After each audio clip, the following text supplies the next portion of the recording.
Hey, my name's Sean McNamara. I direct movies, produce movies, and write some of them.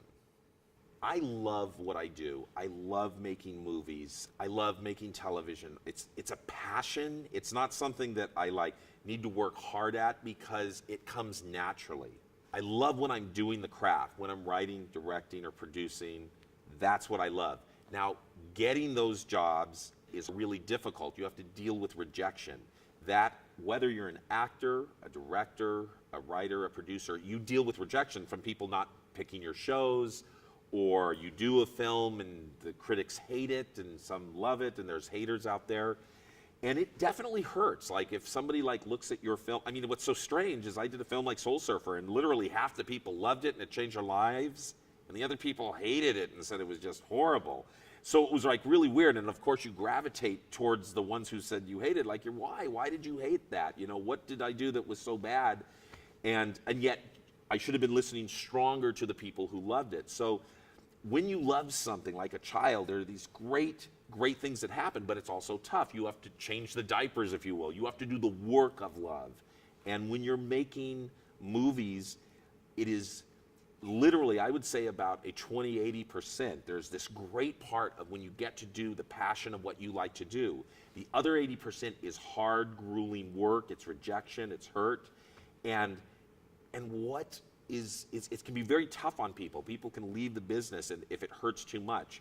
I've just learned to take it. I can take the 80% of bad times because the 20% of great times is so good and you can move so many people, it's worth it. But it's not for the faint of heart. It's something that's really challenging. And when you get into this business, I hope people, mentors, help you through it. You have a lot of friends to help you through it and people of the faith community to help you through it, because there will be ups and down times. And it's not that anyone's out to try to get you or anything like that. It's just fierce competition. Everybody wants to be a part of this business. Take time when you're starting your career. Let it marinate. Do different shows. See what you like. It took me a while to kind of find out what I like because I kind of liked everything. But then what I kind of found out is what I was good at, the stories I was good at. And then I started concentrating on those stories. And that's when I started to realize I can tell some really decent stories, but the hurt of it, the pain, the rejection is always there. It doesn't matter how long you've been in the business. It's usually, I'll have a film and a couple of films going, and you think everything's going to be great, and then you don't get a phone call for 8 months.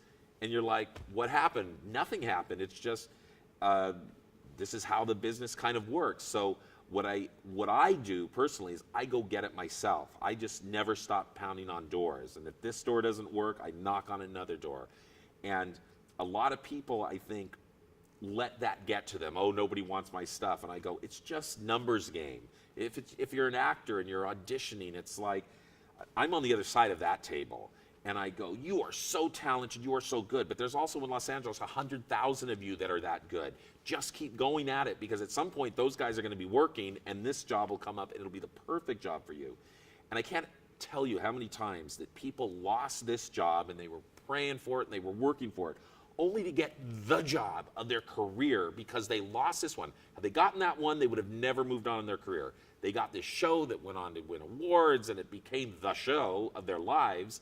So I go, even when you're rejected, kind of go, well, maybe this wasn't the show for me. It's the next show that I was being formed for.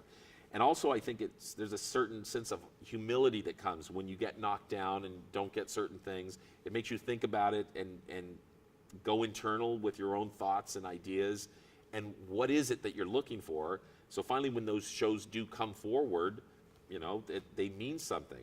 I mean, I remember with Soul Surfer, it took 6 years for me to get that. From the day I was walking on the beach and I met Bethany's manager and he gave me the book to get it to the screen. 6 years of my life where it's coming, it's going to happen, it falls apart. It's coming, it's going to fall apart. I just did a movie that I spent 3 years of my life, but the producer spent 13 years of his life. It's on, it's off, it's on, it's off. And so I think those stories need to be told to people that something worthwhile doesn't always just happen overnight. It takes years. And unfortunately in our business, and it's this glamour business, it looks like, oh, this talented person just came onto the screen and they just got it. But in reality, those people who get there usually had years of work to get there. That's the norm. In order to make it, you've got to be passionate, start thinking about what you want, and go for it every single day. Meet new people, be passionate about it, and love what you do. And like, when I say love, it's like you got to love the good times and the bad times. I don't know what the exact number of my favorite scripture is, but it's knock and you shall find, knock and the door will be opened. I would augment it, rewrite it, and say pound on that door until it opens, but it will open. You have to follow your dreams, and sometimes you just have to ask. And even if you stop for a second and say, God, what am I supposed to be doing right now? Believe it or not, answers come.